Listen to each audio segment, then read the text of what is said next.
Hello, Patience and Thelma. It's good to see you. And welcome to the morning news.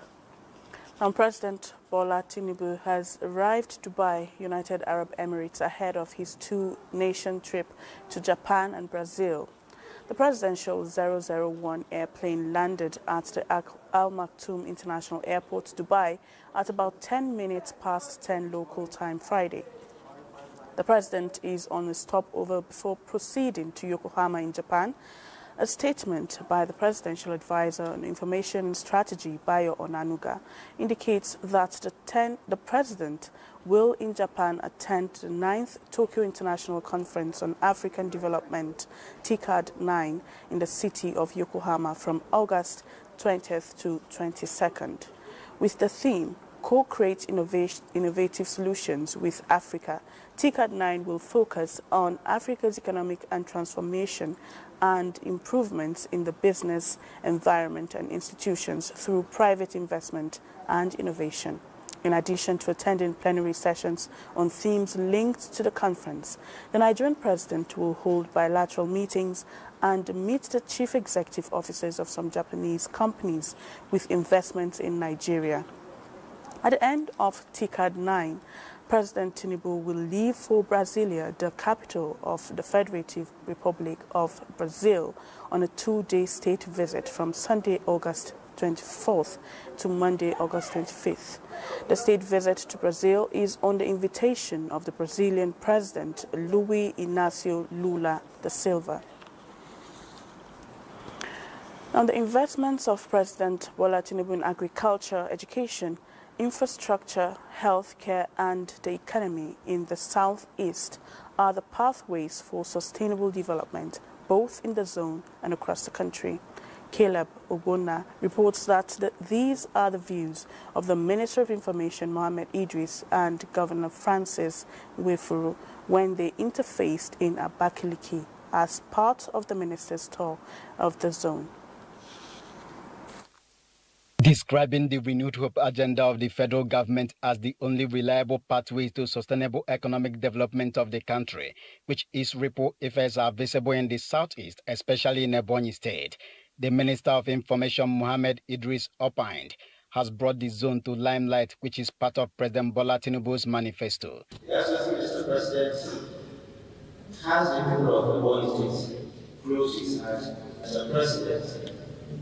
Is very proud to associate with the people of Southeast Nigeria. He will ensure that the people of Southeast Nigeria are at the forefront of this renewable agenda. The minister, accompanied by the federal government delegation, including the Director General of Nigerian Television Authority (NTA), Abdulhamid Dembos, is geared towards aligning citizens with federal government policies and projects. For Governor Francis Nwefuru, the tour is timely, as the progress being witnessed in Ebonyi State are the ripple effects of the renewed hope agenda of Mr. President. And I can say categorically clear that this is the first time we have a project, we say this is the project of ongoing and remain completed. The visit by the Minister of Information, Mohammed Idris, to Ebonyi State is part of the larger engagement with the people of Southeast on the inclusiveness and implementation of the renewed hope agenda in the zone. In Abakaliki, Caleb Ogbonna, NT. And in continuation of the tour on federal government projects in the southeast, the federal government's delegation under the leadership of the Minister of Information and National Orientation, Mohammed Idris, visited ongoing legacy infrastructural projects by the Tinubu administration in Ebonyi State. The team, accompanied by the Governor of Ebonyi State, Francis Nwefuru, was at the ongoing 118 kilometers Calabar-Ebonyi section of the Trans-Saharan Superhighway that is being constructed at a cost of 445 billion naira, with a rigid concrete pavement connecting Calabar to Ebonyi, Benue, Nasarawa, and Abuja. The team re-emphasized that the Trans-Saharan Superhighway is conceived to boost regional integration and unlock economic opportunities across the sub-region under the renewed hope agenda of President Tinubu. One project, not in two, not in three, multiple projects. Even now we have seen multiple here. And I want you to know that since yesterday we have been in Enugu and we have come down here, there is no dull moment and we are not tired because what we are seeing is gladdening our heart.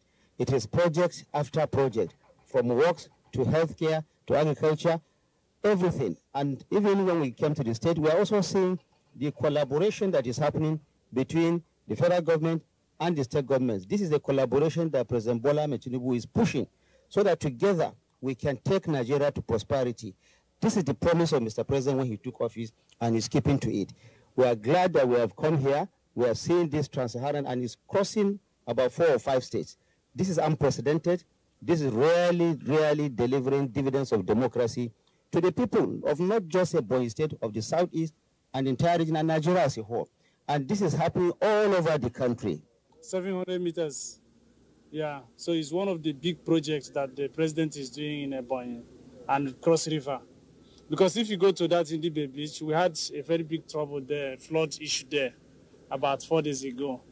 I think we consumed about 86 homes and 95 families were affected. 6 died in that corridor. So with that bridge, that will be a thing of the past. The 700-meter bridge on the superhighway mass housing projects, dualization of Enugu-Abakaliki Expressway, construction of Afikpo Road flyover, among other project sites were visited. The team also engaged stakeholders at a town hall to review and reassess the performance of the Renewed Hope agenda so far. Now, the Commandant of the National Defense College, NDC, Rear Admiral James Okosun, has charged participants of Course 33 to translate the 44 weeks of intensive training and their hard-earned knowledge into selfless service to the nation. Okosun, who was represented by the college secretary AVM Ayodele Hanidu, gave the charge during the special Jumat service held in honor of the graduating participants in Abuja. He commended the participants for successfully completing 44 weeks of rigorous academic training in higher defense and strategic plan management, noting that the process demanded intellectual discipline, sacrifice, and resilience. That is what we call the strategic equation, ends, means, and means. So as they become senior officers, or rather as they graduate, we expect them to become good ambassadors of this college, to always put the interest of the college first, above personal interest, and of course the interest of the nation. Allah subhanahu wa ta'ala said that we should seek for knowledge wherever we are, and knowledge is what is differentiate between the dead and living. And this college is one of the colleges that is delivering that knowledge to mankind and to our general and to our even civilian staff. The Jumat service marks the beginning of a series of events leading to the graduation of Course 33 participants scheduled for next week. Now, the Nigerian police force is leveraging digital technology and innovation to combat cybercrimes in the country. At a meeting focused on boosting collaboration between the police and the industry to combat cybercrime, with executives from online financial institutions and Tricker Health pledging support for the IGP's vision of using artificial intelligence and innovation to strengthen policing and safeguard Nigeria's digital space. Delegates highlight progress on the new MPF National Cybercrime Center in Bayelsa State, ready for commissioning in line with the IGP's push to decentralize operations for better protection of financial institutions nationwide. They commend the police for creating a secure environment for fintech growth, noting that the IGP's openness to technology has boosted investor confidence and supported responsible innovation. To ensure this thing can start to crash. We are ready to partner with you. The Nigerian police will take advantage of your offer of partnership to modernize the Nigerian police. We want to replicate everything that we have in FCT in all the states of the Federation. Modern policing is technology-driven. So we are inclined to integrating technology in our operations. Commitment to national security, stressing that protecting fintech platforms is key to economic stability. He reaffirms that sustained collaboration and deployment of advanced tools will enhance the force's capacity to tackle cybercrime and emerging digital threats, while reinforcing public trust in the nation's security framework.